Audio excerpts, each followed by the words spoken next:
Bismillahirrahmanirrahim. Assalamualaikum warahmatullahi wabarakatuh. Alhamdulillah Rabbil Alamin. Wassalatu wassalamu ala Rasulillahil Karim. Nabiyyina wa sayyidina Muhammadin wa ala alihi wa sahbihi ajma'in wa ba'd.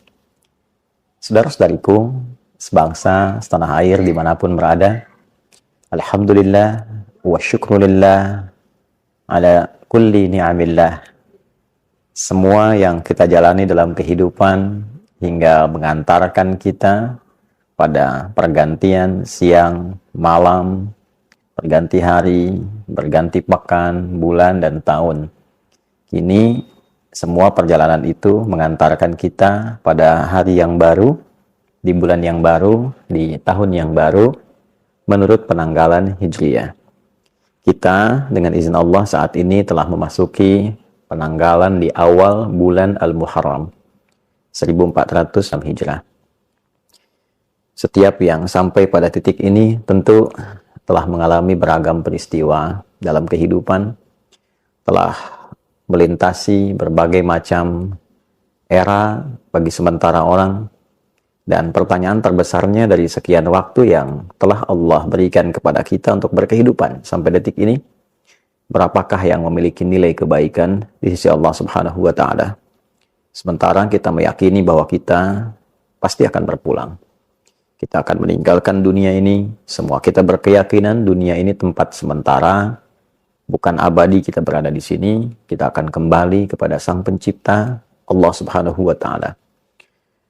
Logika sederhana kita bertanya, bila di dunia ini saja kita berjuang untuk mendapatkan bekal supaya nyaman berkehidupan, Anda, saya, kita bersekolah, belajar untuk mendapatkan peningkatan pengetahuan, mendapatkan ijazah yang digunakan untuk mencari pekerjaan, guna mendapatkan bekal untuk berkehidupan. Ingin hidup nyaman, tenang, tentram, sejahtera. Bila di dunia yang kita akan tinggalkan saja sedemikian kuat perjuangan kita, sampai sebagian orang bahkan tega melakukan tindakan-tindakan yang tidak pantas, kontraproduktif, tindakan yang destruktif, merusak, mentolimi orang, mencelakakan, hanya untuk merasakan kenikmatan sesaat, yang bahkan dari beberapa pandangan kenikmatan yang mungkin didapatkan sifatnya semu, tidak melahirkan kebahagiaan yang sejati. Dapat harta banyak, hasil korupsi, walaupun terasa banyak, tapi tidak menyenangkan, tidak membahagiakan, gelisah, gak enak. Hasil nyogok, hasil judi, tentu akan berpengaruh pada keadaan dalam jiwa. Poinnya adalah, untuk mendapatkan yang sementara saja begitu luar biasa, sungguh-sungguh, serius, dengan segala apa yang tadi diungkapkan, maka bagaimana dengan persiapan kita untuk kembali ke tempat yang abadi, menghadap kepada Pencipta kita, Allah Subhanahu wa Ta'ala, yang akan mengevaluasi seluruh ragam kegiatan kita dalam membawa misi kehidupan di muka bumi ini. Tentu penting mendapatkan waktu untuk berkontemplasi, untuk merenung, untuk mengevaluasi perjalanan hidup kita. Dalam bahasa keagamaan sering disebut dengan muhasabah, untuk melakukan satu titik kembali mengevaluasi seluruh kegiatan hidup kita, guna mendapatkan satu pencerahan yang membuka jalan hidup baru untuk menata kegiatan-kegiatan yang lebih bermanfaat. Allah Subhanahu wa Ta'ala menjadikan dari setiap perjalanan kehidupan kita itu beberapa waktu khusus tertentu yang dapat kita gunakan untuk mengevaluasi diri, guna membenahi kembali nilai-nilai kehormatan kita di hadapan Allah yang mungkin telah berkurang atau bahkan sebagian rusak karena perilaku manusia sendiri yang merusak. Pandangan yang seharusnya melihat yang baik, rusak cara pandangnya karena seringkali digunakan menatap yang tidak baik. Demikian lisan yang seharusnya berkata yang mulia sehingga terjaga kehormatan, maka runtuh kehormatan itu karena seringkali digunakan pada pembicaraan yang tidak elok. Demikian tangan sampai ke ujung kaki. Maka mesti ada waktu-waktu khusus untuk mengembalikan kehormatan kita di hadapan Allah Subhanahu wa Ta'ala, mengevaluasi kembali. Kata hormat sesungguhnya berasal dari bahasa Arab, yaitu hurmah. Satu keadaan atau bahkan menjadi hukum yang menjaga kita agar selalu tampil terhormat disebut dengan haram. Haram sebagai hukum dihadirkan dalam agama sesungguhnya bukan sekedar untuk mencegah, tapi lebih kepada menjaga kehormatan kita dengan mencegah berbagai tindakan yang bisa meruntuhkan kemuliaan itu. Sehingga manusia terjaga dalam kehormatannya, tampil dalam kebaikannya. Mengapa berdusta itu haram? Karena saat seseorang berdusta, runtuh kehormatannya. Mengapa mencuri, korupsi, menipu itu haram? Karena ketika seseorang melakukan tindakan demikian, maka runtuhlah kehormatannya. Bukan hanya di hadapan Allah Subhanahu wa Ta'ala, tapi juga di hadapan makhluk, di hadapan manusia, orang-orang sekelilingnya. Allah memiliki sifat Rahman dan Rahim, sangat sayang, begitu mendalam pada hambanya, sangat mengasihi, begitu luas kepada makhluknya. Itulah yang menjadikan Allah selalu ingin menjaga kita dalam kebaikan. Bila tangan ini pernah salah melakukan tindakan, maka harus dijaga dan dikembalikan kepada fungsinya yang baik, sehingga kehormatan tangan itu terjaga dengan baik sampai pulang menghadap Allah. Diri kita diciptakan baik, Allah inginkan pulangnya pun baik dan terhormat. Itu poinnya. Maka segala yang diharamkan itu disebut dengan muharram. Dusta itu muharram. Mencuri itu muharram. Berjudi, mau offline, mau online, itu muharram. Hukumnya haram. Bila kita ingin meninggalkan seluruh perbuatan-perbuatan itu, mencoba mengevaluasi, menepikan yang dilarang, menjaga kehormatan, mengembalikan pada kemuliaan, berpindah pada tempat dan keadaan yang lebih baik, maka di antara rumusnya kita bisa tambahkan al pada kata itu. Al-Muharram memberikan kesan kepada kita bukan hanya menjadi bulan pertama, nama bagi bulan pertama dalam penanggalan Hijriyah, tapi juga memberikan sebuah kesan korektif, sebuah pesan evaluasi bahwa mengawali waktu, mengawali bulan, mengawali tahun yang baru itu hendaknya dimulai dengan perenungan mendalam untuk meninggalkan segala sesuatu yang tidak baik yang biasa dilakukan oleh bagian tubuh kita. Ketika kita bisa meninggalkan segala yang terlarang itu dan merubah menjadi lebih baik, mata melihat yang terlarang kita alihkan pada yang baik.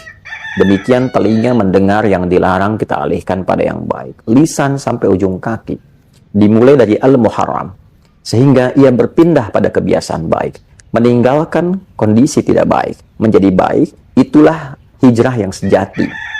Bukan sekedar berpindah tempat, tapi berpindah keadaan dari yang dilarang oleh Allah, yang tidak disukai, kepada kondisi yang terhormat, yang baik. Itulah hijrah.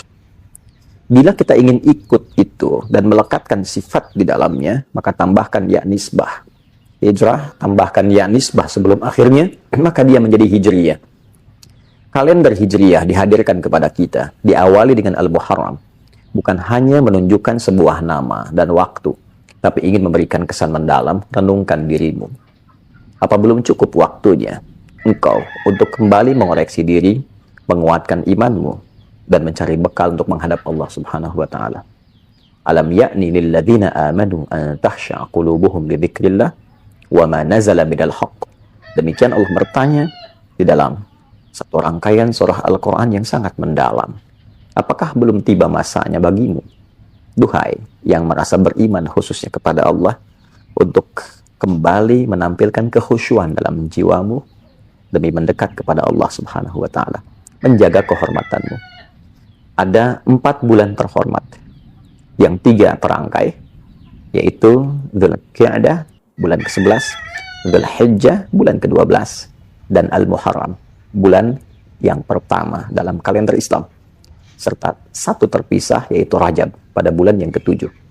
Sekarang kita berada di awal tahun. Kita berada di 1 dari 4 bulan mulia itu. Dan disitulah berlaku hukum Quran surah ke-9 ayat ke-36. Inna iddatash syuhuri indallahi 12 syahran fi kitabillah yawma khalaqas samawati wal arda minha arba'atun hurum. Dzalika ad-dinul qayyim fala tadhlimu fihinna anfusakum. Al-ayat. Sungguh Allah menegaskan jumlah bilangan bulan dalam setahun itu di sisi Allah yang telah ditetapkan sejak mula penciptaan langit dan bumi berjumlah 12 bulan. Setahun ada 12. Dari 12 itu ada 4 bulan utama yang desainnya untuk menjaga kehormatan. Desain muhasabah, evaluasi, koreksi diri.